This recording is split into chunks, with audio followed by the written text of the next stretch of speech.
Essa é a história de um homem que entra em um mundo de fantasia com todas as suas estatísticas no nível 999. O nome desse anime tá aí na sua tela, é um nome muito grande, por isso eu não vou ficar falando aqui pra vocês. Caso você não tenha memória fotográfica pra pegar o nome do anime, pode ir na descrição desse vídeo que o nome vai estar lá, beleza? Essa história segue a vida de um homem chamado Suzuki. No início de sua história, o cara estava indo pegar um trem para o trabalho. Como o cara se esqueceu que aos domingos o trem passa mais cedo, ele quase perdeu o trem. Ao chegar no trabalho, ele esbarra em um colega, e devido à demissão de um novato, a carga de trabalho dele tem sido maior. Para lidar com essa carga de trabalho, ele está usando os seus finais de semana para trabalhar e recuperar o tempo perdido. Resumindo, o cara não tá nem vivendo direito. Nesse momento, ele está desenvolvendo um jogo chamado War World, e mesmo o protagonista já tendo muito trabalho para fazer, o seu supervisor lhe dá mais um trabalho. Pelo visto, o jogo está muito difícil, então ele terá que adicionar alguns bônus para iniciantes. Assim, os novatos não vão desistir do game por ele ser difícil demais. Depois de um longo dia de trabalho, ele resolve virar à noite no trabalho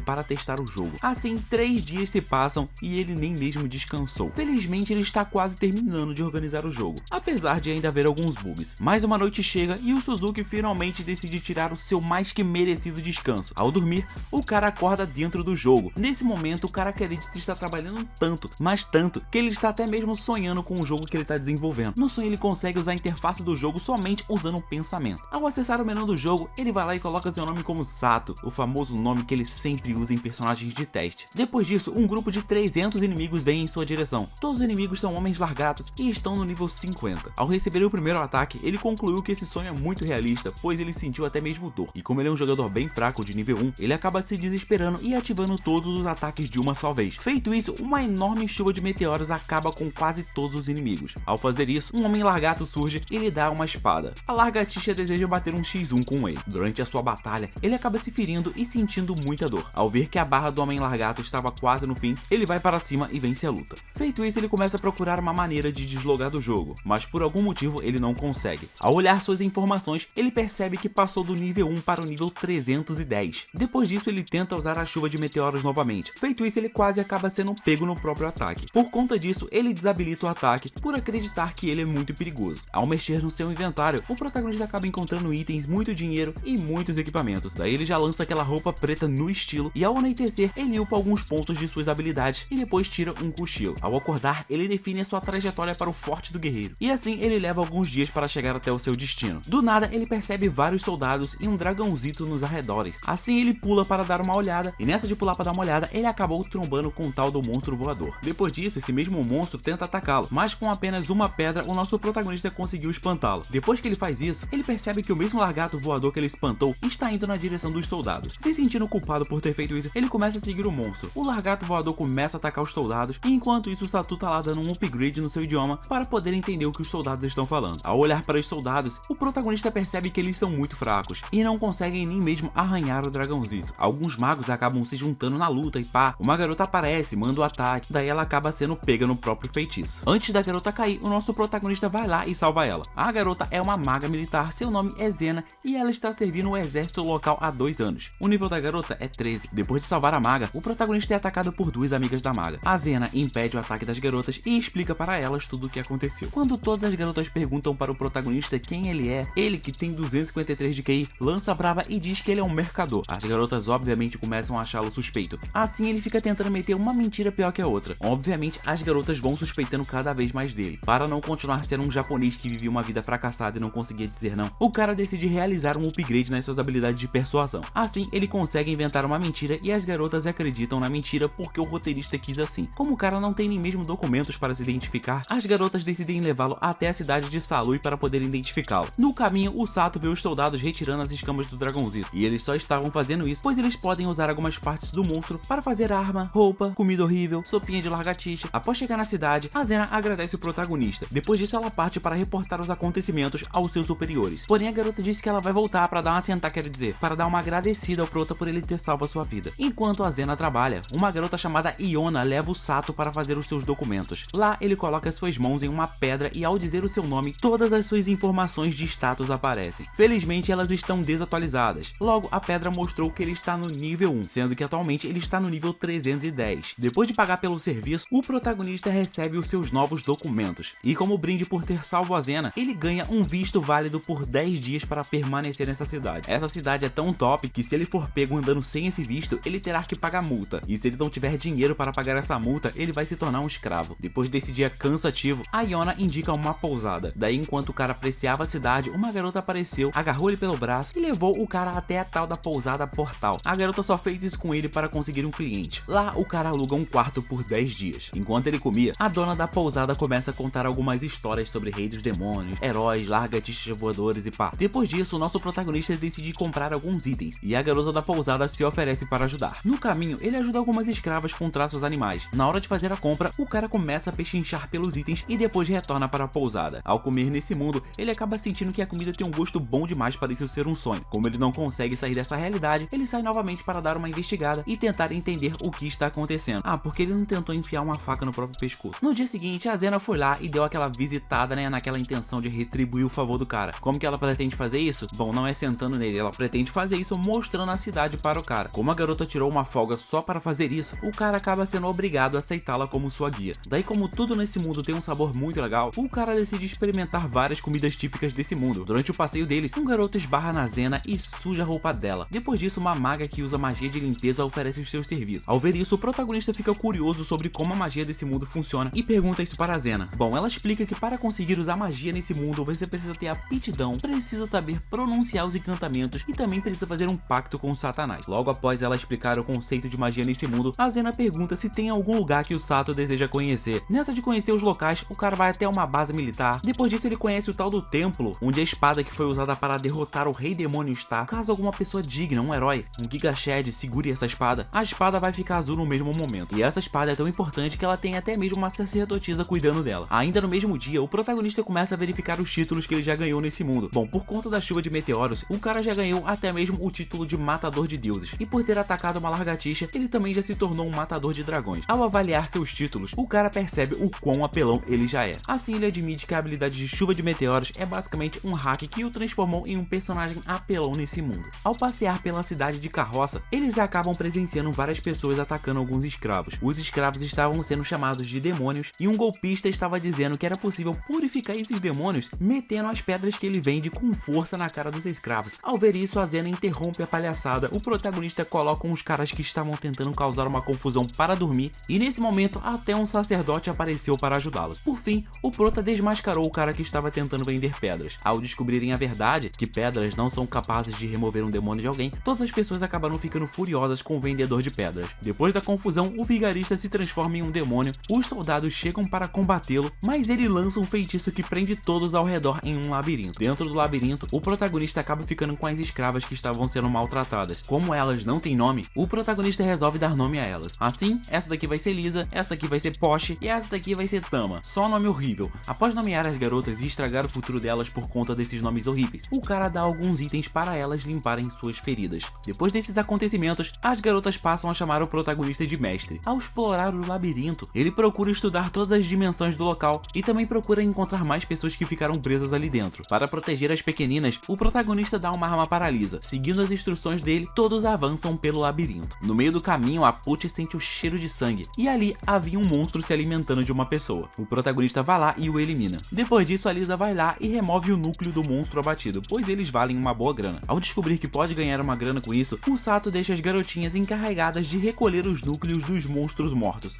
Bota as crianças pra trabalhar, mano. A Tama rastreia um monstro e o protagonista ensina as garotas a lutar. Assim elas podem atacar os monstros e também subir de nível. Dentro do labirinto, ele segue treinando as garotinhas e elas vão melhorando no combate. Depois de algum tempo, as garotas ficam fortes ao ponto de não precisarem mais da ajuda do protagonista. No trajeto deles, até mesmo um slime de nível 10 aparece. Como ataques mágicos não funcionam contra o monstro, a Lisa desce a porrada no núcleo do slime e o elimina. Do nada, um monstro de nível 40 começa a atacar e o protagonista acaba com ele. Com isso, o Sato chega à conclusão de que ele não pode mais abaixar a sua guarda dentro desse labirinto. Um pouco mais à frente, eles encontram várias pessoas presas. Dentre elas, havia um visconde, um mercador de escravos e até mesmo o cara que atacou as garotas antes estava ali. Esse mesmo cara não aceita receber a ajuda da Pochi, então o protagonista decide ignorar o cara. Do nada, a Pochi e a Tama percebem uma batalha acontecendo. Nesse momento, todos correm. Chegando lá, eles ajudam os soldados que estavam lutando contra slimes. Durante essa luta, o protagonista salva a Xena novamente e olha só, a sacerdotisa que protege a espada também estava lá. Após a luta, a Tama descobre uma passagem secreta e o demônio que jogou todos ali aparece. O demônio lança uma magia que deixa os soldados confusos e assim eles começam a atacar uns aos aos outros. O Visconde, que não tinha sido atingido pela magia, ataca o demônio com magia de fogo, mas ela não teve efeito algum. Em meio a esses acontecimentos, uma criatura ataca o protagonista. Ao ser atacado, a espada sagrada que estava sob os cuidados da sacerdotisa acaba dando mole pra ele. Assim, o cara pega essa espada na mão e elimina o monstro. Ele usou a espada, porém a espada não aceitou ele como portador dela. Por isso, quando o cara segura a espada, ele sofre dano. Enquanto isso, o demônio continua atacando as pessoas. Então Sato vai lá e usa uma fantasia que ele havia comprado mais cedo no encontro com a Zena. E pra que ele quer fazer cosplay? Bom, para ele usar todo o seu poder sem que ninguém perceba que essa pessoa poderosa é ele. Assim, só jogando uma pedra, o cara já consegue causar dano ao demônio. Para não perder a batalha, o demônio invoca um demônio ainda mais forte que ele. Em agradecimento ao seu subordinado, o demônio invocado foi lá e devorou seu invocador. Pelo menos agradeceu, né? Humildade sempre. E esse demônio aí é forte ao ponto de fazer as pessoas receberem dano só batendo nas suas asas. Daí, como a espada sagrada não aceitou o protagonista, ele apenas desiste de tentar usá-la. Ao ver todos tentando lutar, ele pega um cajado e usa uma magia simples. A magia simples acaba se tornando em uma explosão gigantesca por conta do nível do cara. Como o demônio é resistente à magia, ele pega uma arma no seu inventário, muda o seu título para Matador de Deus e usando esse título, ele consegue derrotar o grande demônio com apenas um único golpe. Após a batalha terminar, todos retornam para a superfície. As garotas com traços animais e monstruosos ficam olhando para o protagonista e ele fala: vem cá. Um dos soldados que estavam batalhando pede para o protagonista acompanhá-lo, mas antes disso, aquele plebeu que foi mal educado com a poste apareceu e pediu desculpas para a pequenina. Do nada, Zena brota, dá um abraço no protagonista. No fim, para não ficar longe das garotas que lutaram junto com ele, o protagonista vai até um mercador de escravos e dá um jeito de ficar com as 3 garotas para ele. Antes de partir, o mercador apresenta mais 2 garotas ao protagonista. Uma dessas garotas ele já havia visto na cidade. O nome dela é Arisa. Ao desconfiar que essa garota é uma japonesa, o protagonista realiza um teste sussurrando algo no ouvido dela e ela reage. Assim, em apenas um dia, o cara acabou adquirindo 5 garotas para o seu grupo. A caminho da pousada, o protagonista e todas as garotas se apresentam. Depois disso, eles dão uma parada para comer. Enquanto as garotas enchem a barriga de comida, o cara sai com o objetivo de comprar algumas roupas para as garotas. E é óbvio que ele tinha que fazer isso, né? As garotas estavam usando tudo uns pedaços de pano de chão fedido. Aí não pode. No caminho, ele vê várias crianças 200% furry famintas e as alimenta. Depois disso, ele abandona todo mundo lá e volta a viver a sua vida boa. Ah, só deu a esmolinha, né? Tá certo. Depois que todas as garotas que ele comprou ficam arrumadinhas, ele volta para a pousada. Ao chegar no local, os clientes ficam bolados em ver o cara com várias escravas. A raiva deles está mais direcionada às escravas que têm traços animais. Nesse mundo, parece que as pessoas têm preconceito com os seres com traços animais ou traços de monstros. A garota do cabelo rosa, a tal da Arisa, usa o seu poder de persuasão para controlar toda a situação. Assim ela consegue um certo espaço em um estábulo. Eu pensei que todo mundo fosse dormir no estábulo, mas infelizmente somente as garotas com traços animais e de monstros tiveram que ficar lá no estábulo. As garotas humanas ficaram lá no quarto do protagonista. Eu iria ficar muito bolado, mano, com essas paradas preconceituosas, mano. Eu só iria liberar a skill de tacar os meteoros na cidade inteira, pá, clicar e tchau, adeus pra vocês. De volta à história, as 2 garotas que foram para o quarto com o protagonista se oferecem aí para dar aqueles serviços especiais ao cara, mas ele recusa o serviço especial. Ao receber um não, essa garotinha humana, que eu não me lembro o nome, ficou muito emocionada. Já a Arisa, bom, ela parecia querer realmente prestar os seus serviços noturnos para o cara, e ela queria tanto fazer isso, mas tanto que para conseguir ficar com ele, ela foi lá no meio da noite e tentou usar sua magia para hipnotizar o Sato, mas o nível do cara é alto demais, então ela não consegue usar esse feitiço nele. Quando o Sato percebeu o que a garota estava fazendo, ele foi lá e ordenou para ela nunca mais usar esse tipo de magia nele, senão ele vai dar um tapão na cara dela. Confia, mano, confia, tava no roteiro isso. Depois disso, a garota conta a sua história de vida para o Sato. Bom, na sua vida passada ela era uma japonesa, e ela acabou sendo reencarnada nesse mundo com as suas memórias intactas. No início de sua vida, ela era uma princesa, porém o império dela caiu, o seu pai e o seu irmão foram eliminados e ela se tornou uma escrava.